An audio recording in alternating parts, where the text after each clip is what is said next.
Thanks for having me, everybody. Thanks, Adam, for the introduction. So I'm going to talk a bit about my story, where I started, kind of my rise to the World Cup, and then a couple deeper topics at the end. This is me at a training camp in New Zealand. I recommend you guys go there if you can. This is the start of my Nordic skiing career.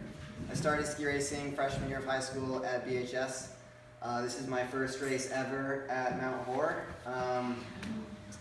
That was a really terrible experience for me because I learned how to ski 2 days before that, and I had my nice $10 pair of Peltonins that I got at the ski swap. My brother dropped out 100 meters in due to an asthma attack. I think it was 4 degrees above zero. I was wearing cotton boxers, didn't really figure out the whole wind brief thing yet. The drive back home after that race, I remember talking to my parents, and I said, this sport is really dumb. I really don't want to do this. I want to quit skiing. I should just be a runner. Thought about that for a little bit. Obviously, I didn't quit. So I'm just going to show some slides through high school. That's me chasing my brother down. Freshman year, it was a little different back then. Rocking the seahorse onesie. And so throughout high school, we used skiing to train for running mostly. And then we started the Mansfield Nordic Club between my sophomore and junior year of high school. And I kind of learned about the Nordic ski training with Mansfield Nordic Club, kind of more strength focused, working on technique. This is sophomore year now, I think. Just keep going. So then, freshman year, my best friend Andrew and my brother Eric and I went to J2 qualifiers at Mountaintop, I think, down in Rutland. And we didn't really know what we were doing. Our coach just said it would be a fun thing to do. So you'd do like a 2K race in the morning, 2K race in the afternoon. And there were 78 starters, and I think we got like 72nd, 73rd, and 74th. And we didn't know how to recover or like proper warm-up and cool-down, so between the races, we were just in my friend's mom's minivan eating gummy bears all day. And that was not the best way to get ready for the second race. So I did make J2 championships my sophomore year of high school, and then my junior year, I made Eastern High School championships. That's me and my brother cooling down or warming up for one of the races in Maine. And then, yeah, that was one of the finishes as I kind of started to learn how to ski a bit better. And then senior year, Jake Hollenbeck, who works at the ski rack, was my mentor at that time and said, you should try to make JOs. I'm like, what's JOs?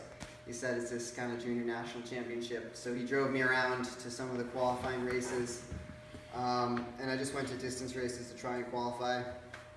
And I made it to Junior Olympics, which is now Junior Nationals. So that was in Maine, my senior year of high school. Had some decent results there and decided that maybe I should ski for college, because at first I was thinking about running instead of skiing, and I decided to try and ski at Middlebury. So I went onto the team. Middlebury College was a really good experience for me, kind of balancing school and training, and also provided a really high quality team to train with. So I kind of rose through the ranks slowly at Middlebury. That's my freshman year after NCAA's trying to fight not to get last place in that race. I was pretty unhappy. It was raining at Stowe for the NCAA championships, and I think half the people were on Clister and half were on zeros, so no one had no idea what to do. And then throughout college, I started to get a feel for skiing, started to feel a bit stronger. I happened to find myself at the beginning of a race here in front of my teammate who was the leader.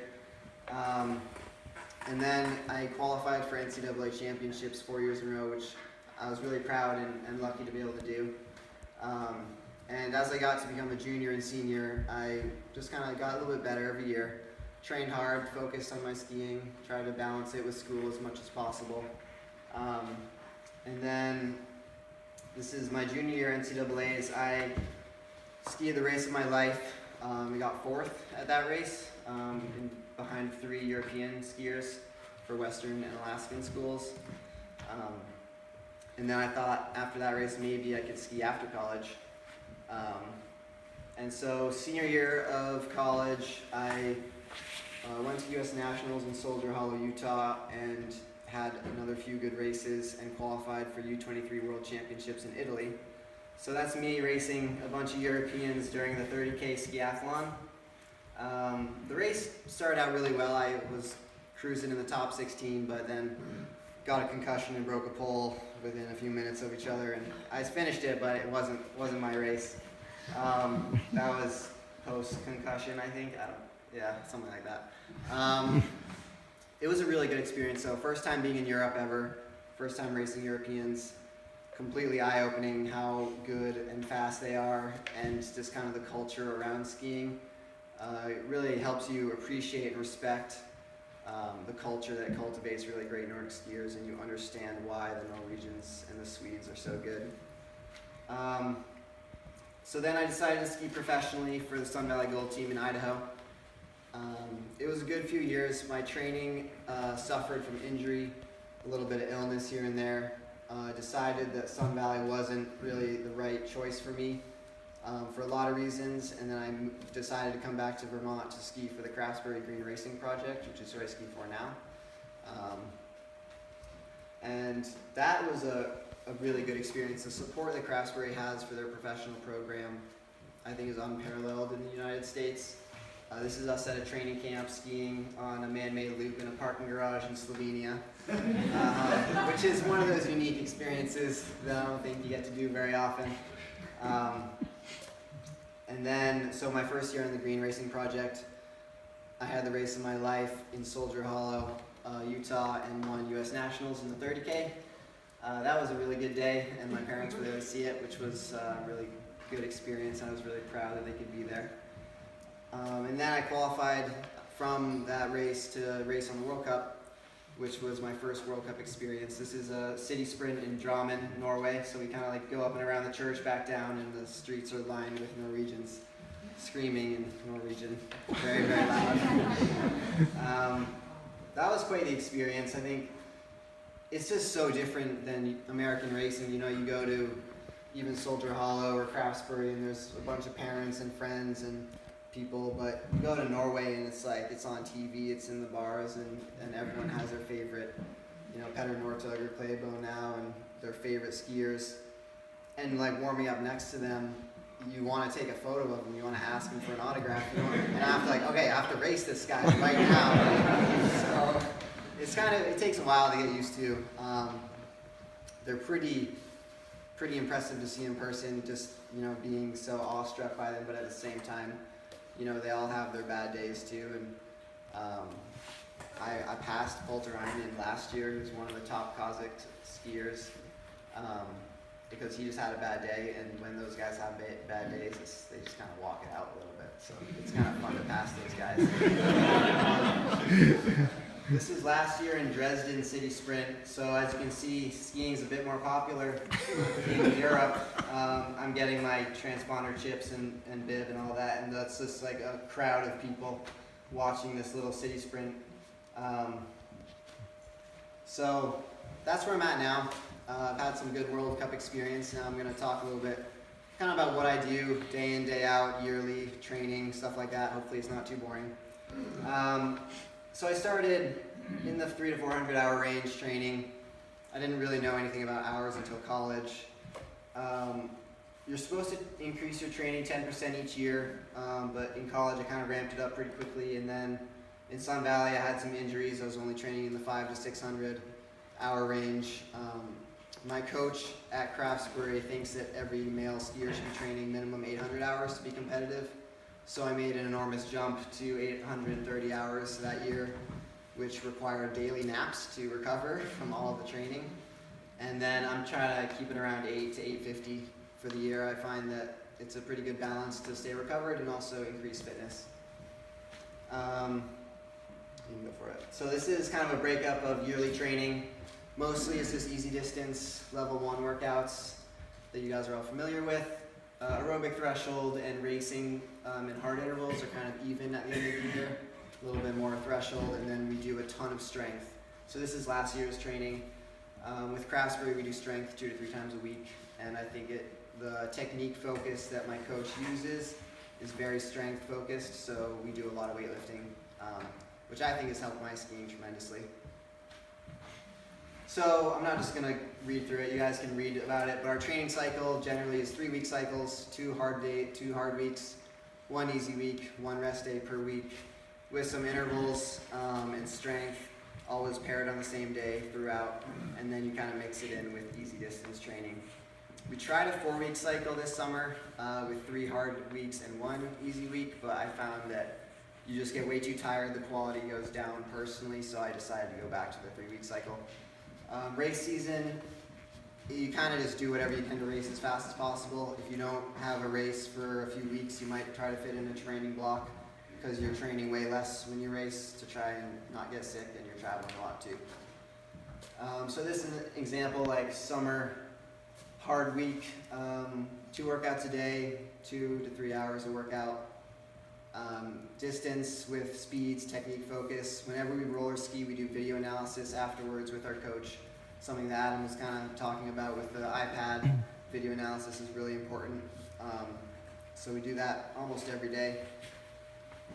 2 intervals a week paired with strength, and then my favorite day is the OD day. You do a 4-hour workout in the morning and 2 hours of strength in the afternoon, which is a really big day. Try to sleep for as long as possible in between, and eat as much as possible in between as well. And then you get your well-earned rest day, which is never restful enough, and you start all over again. So the summer is pretty exhausting. Yeah, go for it. So this is kind of the optimal summer training day. I say optimal because this is not what happens every day. I was going to say standard, but I chose to say optimal. So wake up, Peppa's really into, my coach is into this 6-minute heart rate test we take every morning to judge our recovery. If we're recovering from training, if we're stressed from training, and then make breakfast, prepare gear, train for a few hours every morning, come back, kind of go to lunch. I try to fit in a nap every day in the summer just because we're training so much and it's so exhausting. This summer was really rough because of how hot it was, as I'm sure all of you know, so staying hydrated was nearly impossible. So you had to try to nap and drink a lot more than usual. Then get ready for your afternoon workout. In between, all athletes do what we call work hours for Craftsbury, which is what we have to do to stay on the team, kind of earning our room and board. And then train in the afternoon, starting usually around 5, maybe even later, depending on how hot it is. And then go to dinner, do some foam rolling, physical therapy, stretching, all that good stuff, and try to meditate and go to bed at night. So some people are interested in nutrition, so I don't count calories. I don't worry too much about what I eat. I try to eat pretty healthy, balanced meals, you know, veggies, fruits, whole grains, lean meat, stuff like that. If I were to guess, it would be around 3,500 to 4,500 calories a day. Try to eat 5 times a day in the summer, smaller meals, and then just trying to figure it out. I don't worry too much about my weight in the summer. I'm pretty heavy comparatively to the race season due to just all the strength training and the inflammation in the body from all the training. And then just water weight from trying to stay hydrated usually. And then in the race season, I try to bring it down to like 153 or so. But at the end of the day, I don't really care. I'd rather be a few pounds heavy, feeling good and rested and strong instead of like fatigued and weak if I'm trying to lose weight. But you just always gotta, you know, keep a good balance. Burgers, pizza, donuts, you know, basics. So for workout, nutrition, I work with a company called Hammer Nutrition. I chose them because they're all natural endurance fuels, and they're one of the only companies that don't use simple sugars. If you look at every other company, the first ingredient usually is sugar. So I did a bunch of research to figure out if this was good. I decided I'd rather work with complex carbohydrates for skiing. I'm not a soccer player or basketball player. I don't do like 10-second bursts of speed and then rest. I do multiple hours of training, which means I need steady endurance fuel. So I use Hammer. I try to keep just carbs and electrolytes for my main workouts under 2.5 hours, and then I add protein and fat for any workout over. Just kind of working with whatever they use. It seems to work for me. I like it, and a lot of other endurance athletes like it. This is me. TSA doesn't like the bags very much, so you gotta really put them in the duffel bag when you check it. But All right, so now I kind of want to dive into something a little deeper than just my story. So I wanted to talk about failure and my personal experience with failure. My story is the biggest in my athletic career was last year's 2018 Olympic qualifications. So I'll start at the beginning. The season of 2017 was my second year on the GRP after winning U.S. Nationals in the 30K, my first season on the World Cup, and competing in 2017 World Champs. I felt confident, I was training more than ever, I felt strong and really fit. I crushed all my time trial PRs, lifted more weight in the gym, and won both distance races in the New Zealand Winter Games against some of the U.S. ski team. I was ready to go. Every workout that year, I imagined the Olympics. Every last rep of every strength workout, I would look up at the Olympic banner in the Craftsbury Gym from Sochi 2014 and think to myself that I would make the Olympics that season. I was focused on positive reinforcement and visualization. A huge setback came on Monday, October 23rd. I was classic roller skiing in Hardwick, Vermont, and was hit by a turning truck when I was going 25.5 miles an hour down a hill. I stood up with my hands outstretched to brace for impact and dented the tailgate with my left hand and shattered the right taillight with my right hand. I was thrown into the road, slid across to the left lane.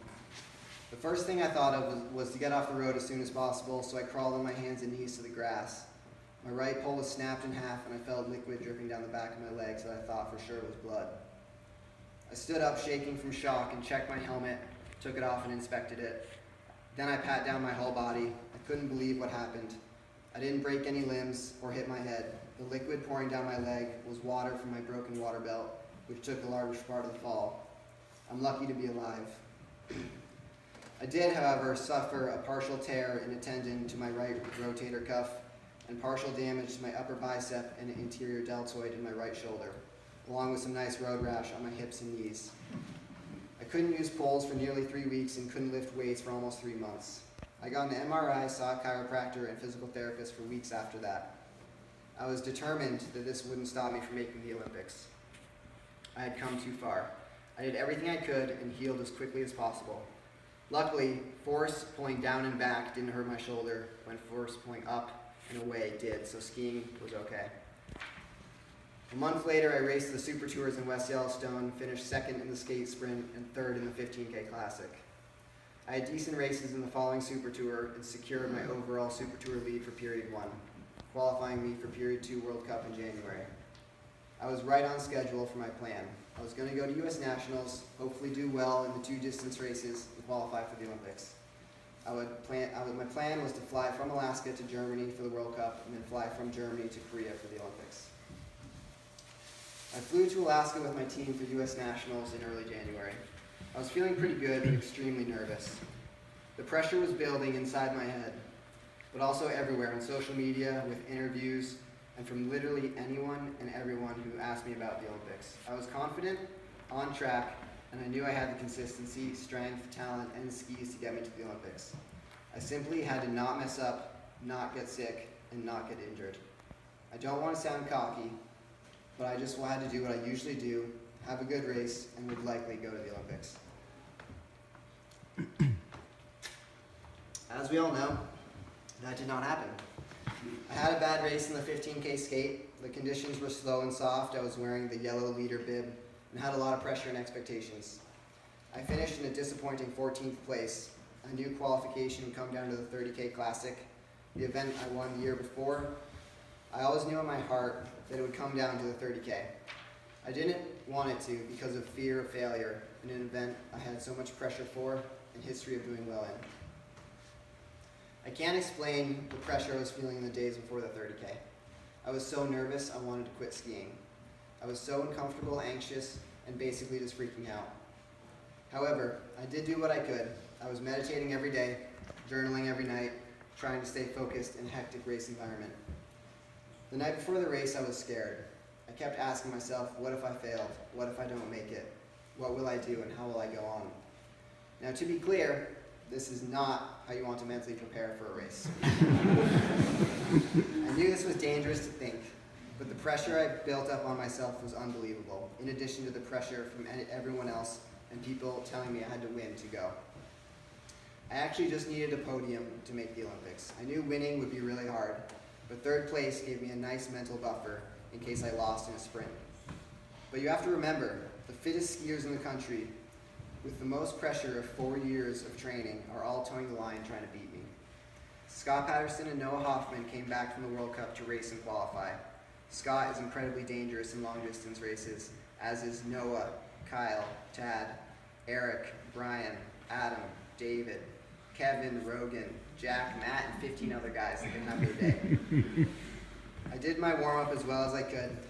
I tested skis with my amazing wax tech and decided on my C2 Plus race skis with Clister. I finished my warm-up on my C3 white base skis. I took my inhaler, my fuel, my supplements, put on my race top, tightened my boots, decided on my gloves and headband that I was going to wear, and gave my feet to my coach. I then picked up a pair of skis next to the wax bench and jogged to the start. I was bib 103 and was called up by name to the front of the chevron as the commentators were talking about the top 10 seeded athletes over the loudspeaker and mentioned that I won last year and I would be a threat. No pressure, right? I put on my skis, tightened my pole straps. They gave the 1 minute to start warning. A few seconds later, everyone was getting ready, moving their skis back and forth to keep the Clister from sticking, and I looked down. So this is a screenshot from the Super Tour, or the U.S. Nationals live video stream taken from the U.S. Ski Team Facebook page. You know that feeling when you get caught in class for doing something wrong and your stomach drops out of the bottom half of your body? Yeah, well I just felt that the bottom half just made its way to China in the blink of an eye. I saw C3 on my skis, not C2 Plus. So this is the moment I realized my mistake. I was on my warm-up skis. For a few seconds, I was overwhelmed by the horror and magnitude of my current situation. This cannot be happening to me. After everything I put into my career at this moment, this was my one and only chance to make the Olympics, and I had to be the best distance skiers in the country. So side note now, I admit that I'm pretty strong and fit and fast, with pretty good technique and race strategy, but I know that I'm not strong or fit enough to beat the fastest men in the country on warm-up skis. We are putting hundreds of dollars of wax on each ski for these races. This was game time, and careers were literally on the line for this race. So if you can imagine, I was pondering all of this rather quickly. I had to give or take 45 seconds to the start. I first thought, do I have time to get my skis or call for help? So the second picture is taken a few seconds after that, where I'm looking at the wax bench where my skis are. My perfectly prepped race skis were on the ground, not 100 meters away from me. I was so close, but too far. Nobody was at the wax bench because they were all getting ready to in position for feeds. I thought incredibly briefly about making a scene, running and getting my skis, missing the start and making my way through the 80 or so racers. With every passing second, the chance it took diminished. I weighed the odds as well as I could in that moment, but I knew that losing contact with the lead pack would be even more detrimental than starting at the front with my warm-up skis, or maybe I would be disqualified. A few seconds later, of complete mental panic and dizziness, I told myself something. Well, this is my reality. What can I do? I can't get my race skis. I have skis on my feet now, so let's race. I gotta give it my all. I took a deep breath, looked down, and prepared to compete in the most high-stakes race of my life on my warm-up skis. So 35 seconds to start. I felt surprisingly relaxed, maybe from making the decision to race. I had no other option. This was all I could do. I know who I am. I give it my all no matter the conditions. And that is what I resolved to do in those 20 or so seconds. 30 seconds to start, and the official called for complete stillness across the field when the gun can go off at any moment. So naturally, I had to change my race plan. My skis were going to have little to no kick, and with 30K of icy abrasive conditions, I would have no kick after 10K for sure. The course had short undulating climbs with long flat sections. There was lots of double pull with solid kick double pull and running hills. I had to stay in the draft as much as possible, herringbone run the climbs, and somehow save my arms for the last 10K. I gave my triceps a nice little pep talk. I needed them more than ever today. They had to pull their weight, and they were about to go through an hour and 20 minutes or so of absolute hell. Now I had some interesting emotional swings during that race, as you can imagine. I had a feeling in my heart on the start line that my dream was dead. I thought about dropping out, faking sickness or injury, so I could have some external excuse for not qualifying for the Olympics. I had issues with a rib behind my right lung popping out of alignment with hard double pulling over the last year, so my coach could easily have believed that. Part of me, if not all of me, was terrified of failing, of telling my friends, family, sponsors, and supporters I didn't make it. My Julbo sunglasses rep told me they would have Olympic edition glasses for me in Korea. My one-way pole rep told me I'd be getting 4 new pairs of Olympic poles. Rossi reps were telling me I would get new skis for the Olympics. They were all certain I was going to make it. They used the word when instead of if. I told everyone I was going to make it also. And now I not only had to endure another excruciating 30K race, but watch my whole athletic dream come crumbling down with every pole plant. It wasn't all despair though. I had brief moments of hope, a glimmer of what could be. Halfway through, I was still in the lead pack, yo-yoing off the back of the top 10, but within striking distance. I thought for a second I might be able to do it. Then, on a running uphill, I lost contact, and my skis were too slow to gain it back on the descent. I had to work the flats while others rested in order to gain contact and then drop back on the climbs again. With 12K to go, I knew I couldn't podium. The pack was strong and deep, and I had no kick at all, and my arms were seizing up. I had to give myself another pep talk. Here I was in the race that would define my athletic career. I was on track to qualify for the most iconic athletic events in the world, a culmination of all my effort and pain and sacrifice. While it was an impossible task from where I began at BHS to being so close I could almost reach out my hand and take it. I was an hour into the race, triceps and lats flooded with lactic acid, everything burning, and watching the top 7 skiers pull away. I knew I failed in that moment. I thought something incredibly powerful from the start of the race. The second I put my head down, here, you go back actually one second. Thanks. If I'm gonna fail on the most important race of my career thus far, I'm gonna die trying. I decided on the start line I would not give up, I would not give in, I would not casually fade while watching my dream die. I would not turn my back on this opportunity. My grandfather told me to never give up, and I thought about that constantly. Ben Lustgarten does not give up. I do not drop out unless I physically can't stand. I was going to give every last bit of my strength to cross the line as fast as possible. If I'm going to fail, I'm going to fail as epically, powerfully, and painfully as possible. So, now most races I endure incredible cardiovascular pain. My breathing and lack of oxygen usually is the limiting factor, in addition to standard muscle pain.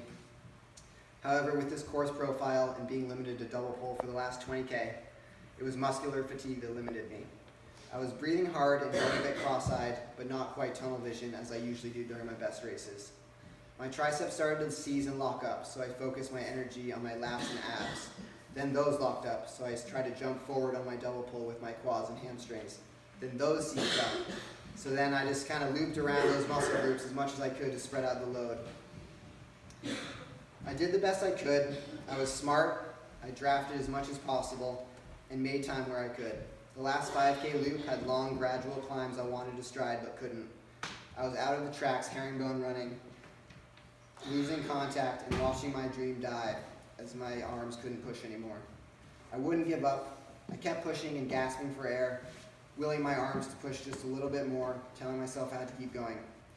I had a final sprint up the last hill past one skier, tucked a bit on the downhill and caught another, and prepared for a sprint finish.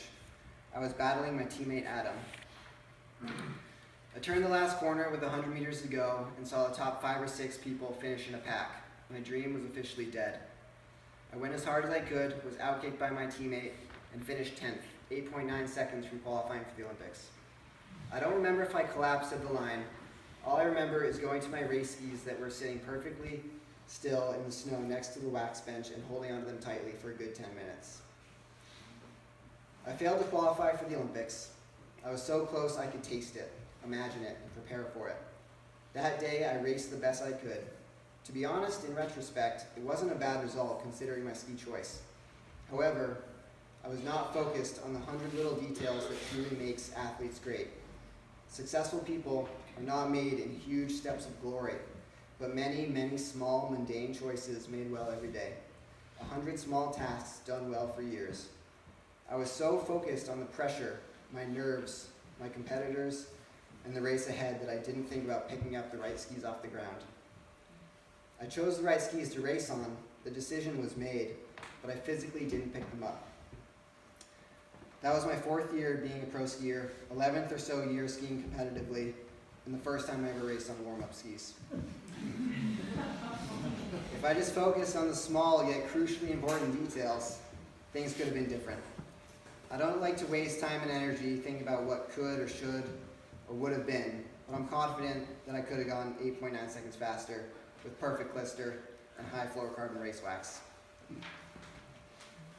I handled it as best I could. I had severe mood swings over the next few months.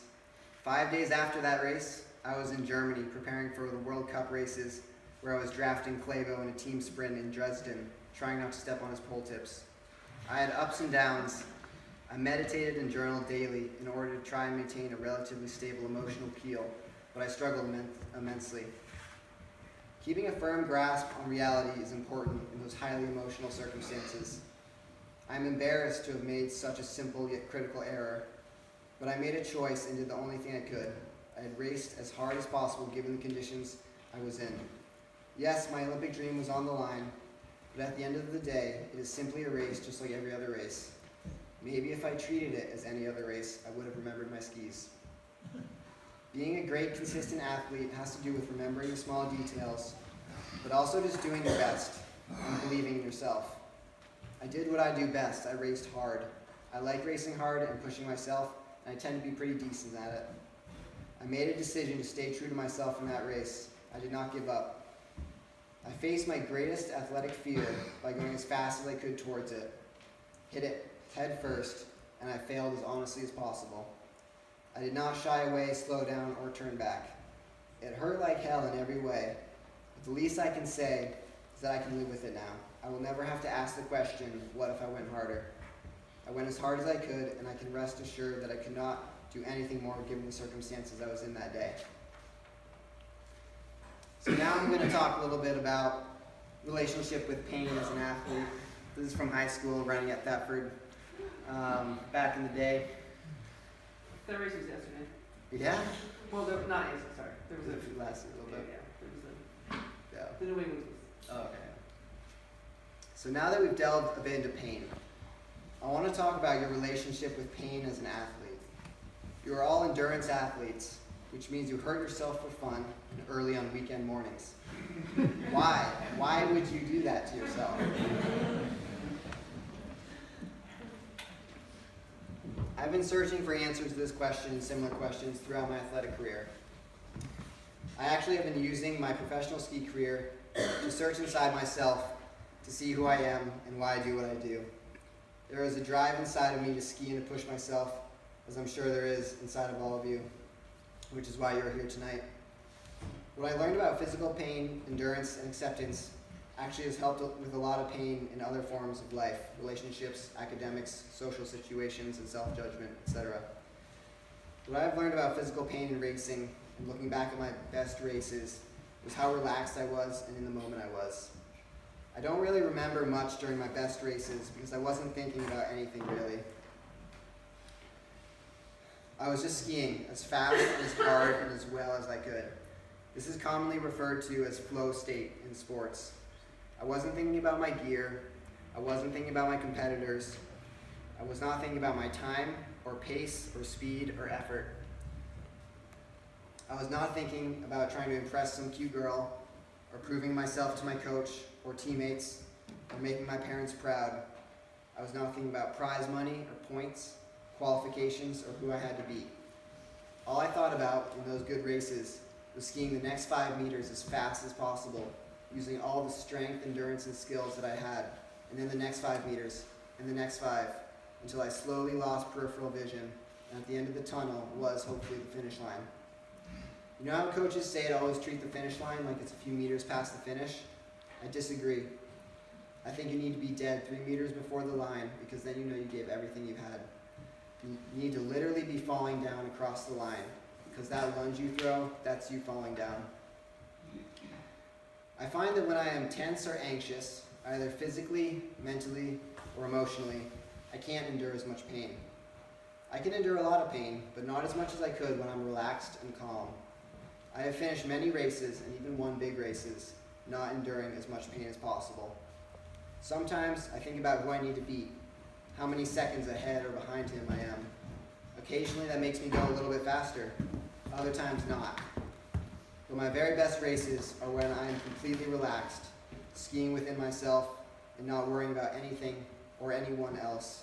Then I can truly embrace pain. I have come up with some visualization techniques for pain over the years throughout college and pro skiing. Sometimes I like to think of pain as a physical cave, like the pain cave, literally. And in a race, I go searching in the cave, searching for myself. As you walk down the cave for a while, and then you get to a point where you stop. You stop in the pain cave and you look back and you say, do I continue to hurt more or do I turn back? The answer to that question stands on the edge of a knife in the middle of a race. Every part of your body is saying no, please turn back. Yet there's a small muted part of your brain that wants to challenge you, to say, look deeper, what will you find? Can you endure it? I have found myself at that point. I'm proud to say that mostly I go deeper, but sometimes I consciously say no and ease up a bit. As I've learned over the years with meditation, awareness, and self-acceptance, I've started to think of my relationship with pain in a loving way. Positive emotions always overpower negative emotions. When you are completely overwhelmed with pain, you want to have a positive association with it. There are common descriptions of pain relationships using a hypermasculine, almost militarized fight against pain, like it's you versus the pain, and you must defeat and destroy it. Well, newsflash, you're never going to defeat pain. It will always beat you. So how do you master pain? I think you must become one with it. You have to accept it, and the more you accept the pain, the more you can endure. When you fight pain, or scared of it, fear it, then it hurts more, and you can endure less of it. For several interval sessions this year, I didn't want to hurt. I would complain, I would be scared of the pain because I didn't want to feel it. But I would do the workout and finish it. Sometimes it went okay, and other times not. But when I accept the pain, and move my focus instead on the task at hand, that's when you can endure the most and push yourself harder. Another visualization technique that I use in thinking of pain is thinking of it more of a house, like the house of pain. So you walk up to the door, you knock, and you enter the house of pain. And there, pain is manifested as a person, but not an enemy. The pain is your friend in this scenario. And you go up to your friend and you embrace them like a friend, because you want to be one with the pain. Or vice versa, pain is a friend that knocks on your door, and instead of barricading the door, trying to keep it out, you consciously and with great awareness open the door and welcome pain inside. This acceptance and openness helps you endure the agony longer and even seek it out when you push yourself to the limit.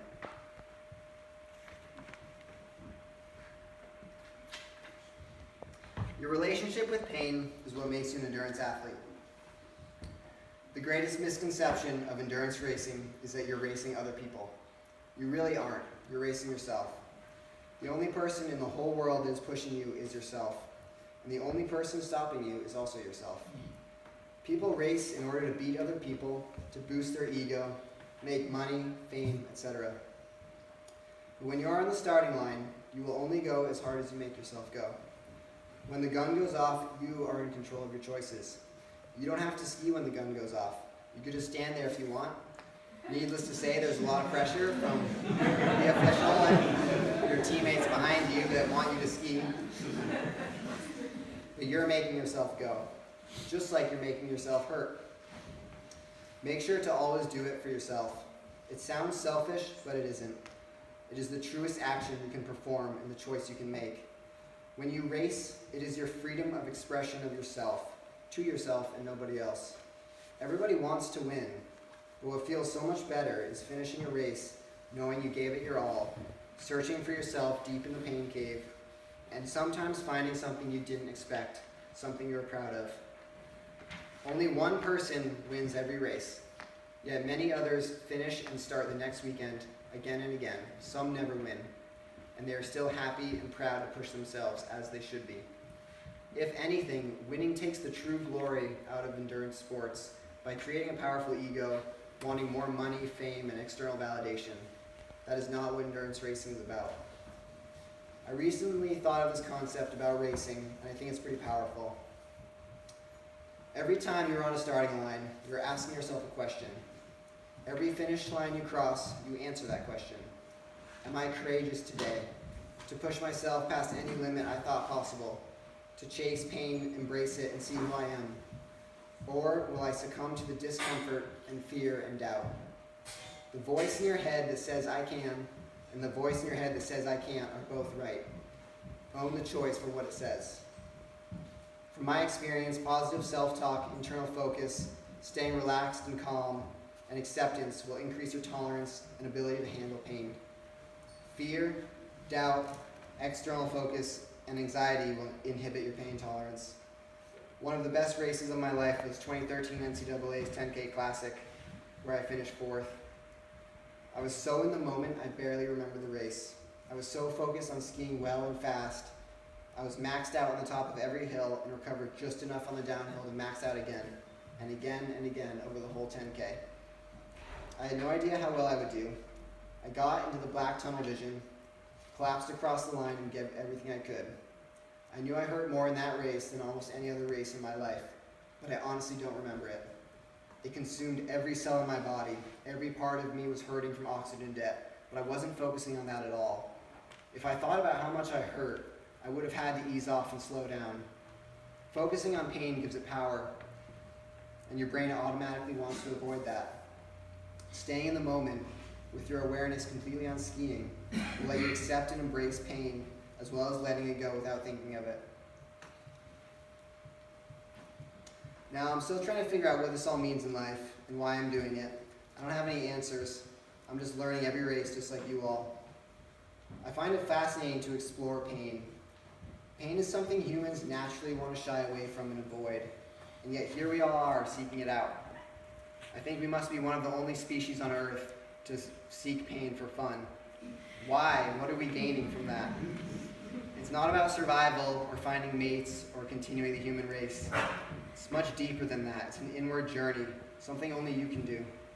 You can't get it anywhere else outside of yourself. You can't get it from class or movies, books, your iPhone, Facebook, Instagram, or from listening to me. You get it only by experiencing it. It is one of the most special opportunities you have, and you have complete control over your actions to get yourself to that place. Every race is a new experience, a new way to try and find out who you are. This is a very special drive unique to each and every one of us. I like to think of pain as the door to growth. I'm talking both athletically, but also emotionally in other areas of life. You don't shy away from pain to get better at skiing, clearly. Think about that. So why would you shy away from pain, say in romantic or familial relationships, in fear of job or school applications or social settings? Pain is necessary for personal growth. Now, pain does not simply equal growth. Just because you hurt doesn't mean you're getting stronger and wiser and more aware. Doing level 4 intervals every day will make you injured, overtrained, and slow. Pursuing fights with a significant other or family member will just make everyone upset. But when you encounter pain in a calm and aware way, you can learn from it and grow with it. Pain is the door. Your actions and how you deal with the pain make you walk through that door. You should all be very proud of yourselves. You're doing something that I think is the hardest sport in the world. You're sacrificing personal time, money, and energy on skiing. You have to schedule homework, friends, jobs, and family time around skiing. You give up weekends and evenings for training and racing. Your sacrifice and time management skills will help you so much more later in life you don't even know. Be proud of the path you are on. Whatever level you compete at, it doesn't matter. If you're last at J2 qualifiers or qualifying for the Olympics, this is your life, no one else's. Regardless of where you are at, you are all on a challenging personal journey of self-discovery. I urge you to not succumb to the natural craving to avoid pain in sports or in life. Lean into it. Lean into the pain and learn who you are and what drives you. This doesn't mean you have to keep skiing or running or doing sports, but it helps you stay sincere and honest with yourself. Do you really want this? What do you really want? Who are you? Lean into the pain, because if you do not hunt it, it will hunt you. So thanks for listening to me ramble about my contemplations about pain and skiing in life. Keep up the good work, everyone in this room, and ski fast and focused this season. I hope to do an on-snow clinic sometime when we get snow on the ground here. And so now you guys can ask questions about this or anything else really. Actually, I have a few more slides. I should probably cover some of my goals this year. I feel like that's important. I'd like to go to Super Tour and obtain Period 1 overall lead again, so I go to Period 2 World Cup. From there, I'd like to qualify for 2019 World Championships in Austria. They had a warm-up World Cup there last year, and I really like the courses. I think they favor how I ski, so hopefully I could maybe get a top 25 there on a good day. And then also qualify for World Cup finals in Quebec City, which will be in March. So that's what I'm trying to do this year. Thanks, guys.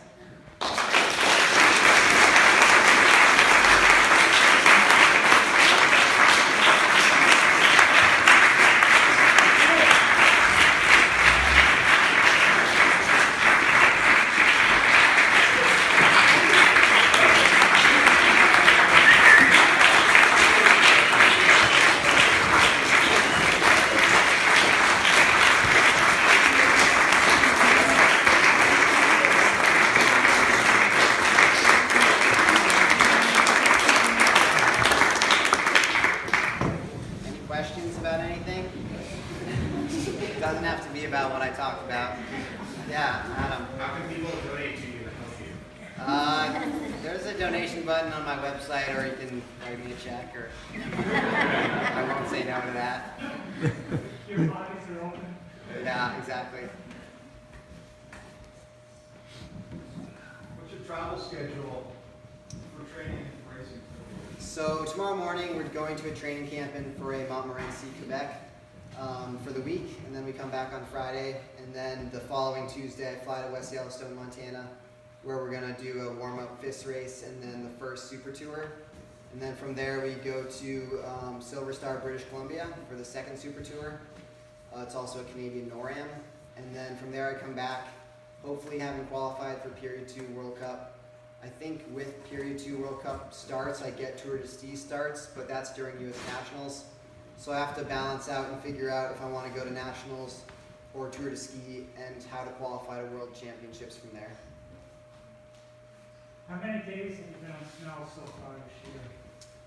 We spent 3 weeks in New Zealand, so that's a long time. And then the last 4 days we were in Montmorency last week too, so a while. And your summer trainings here in Vermont? Yep, mostly all here in Vermont. Yeah.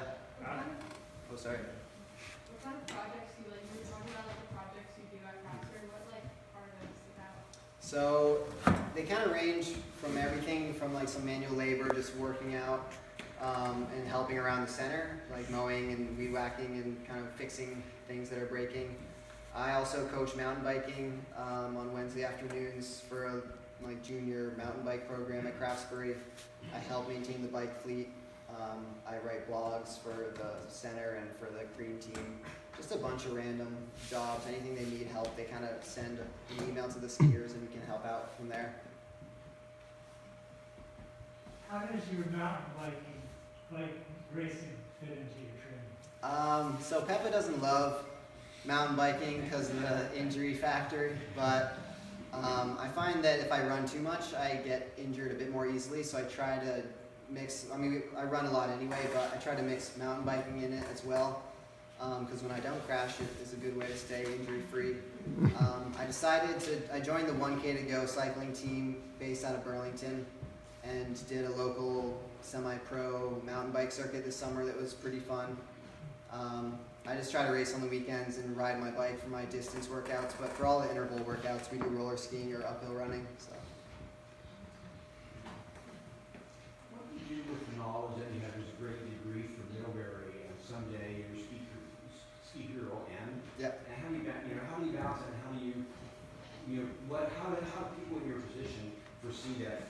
on down the road?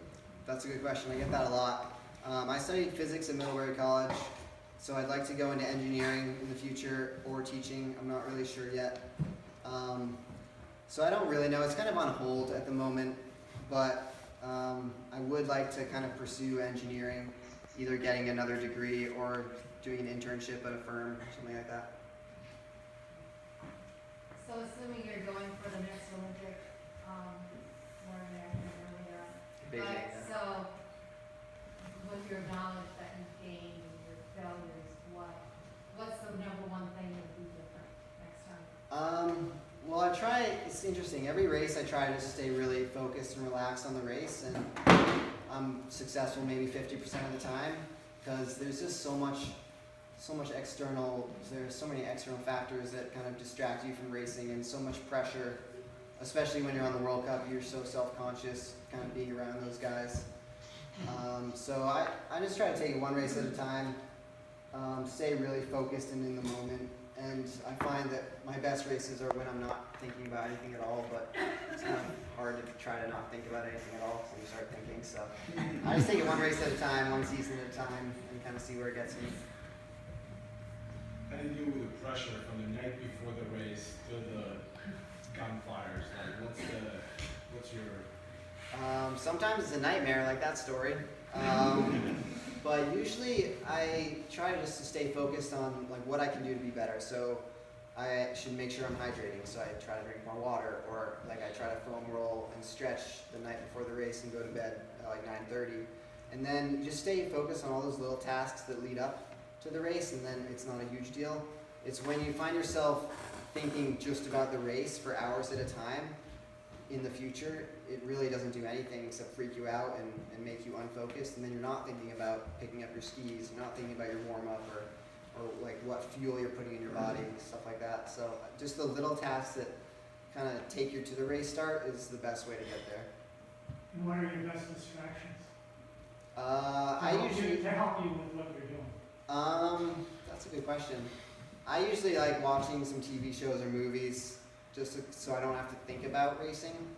I don't know, just throw something on and just try to like zone out a little bit, because I can tend to overthink pretty easily, as you guys now know. So, yeah. When do you start hurting in a race? That's a good question. If it's a mass start and it's a pretty tactical race for a long distance, it might start at like 10 to 12K when things start to get spicy. If it's an individual start race, usually the first hill.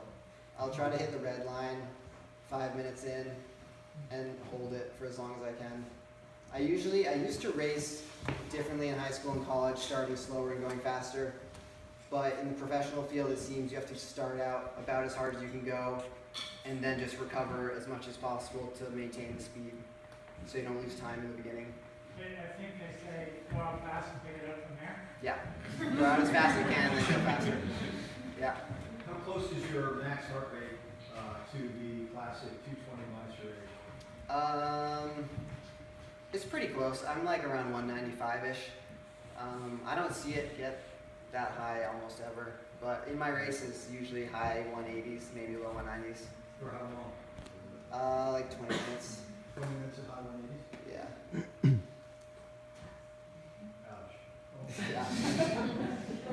When did you, or how did you like make the decision to like go pro like after college, or when did you decide that? That's a good question. So I trained in Sun Valley for the 2 summers in college before going pro, and I trained with the gold team a little bit, and the coach Colin Rogers talked to me after my results at nationals my senior year of college, and he's like, hey, if you want to go pro, like we can offer you a spot on the gold team. So I didn't reach out too much. He approached me, but I know people starting to apply kind of January and February of their senior year of college, kind of feeling out the programs out there and seeing who has availability.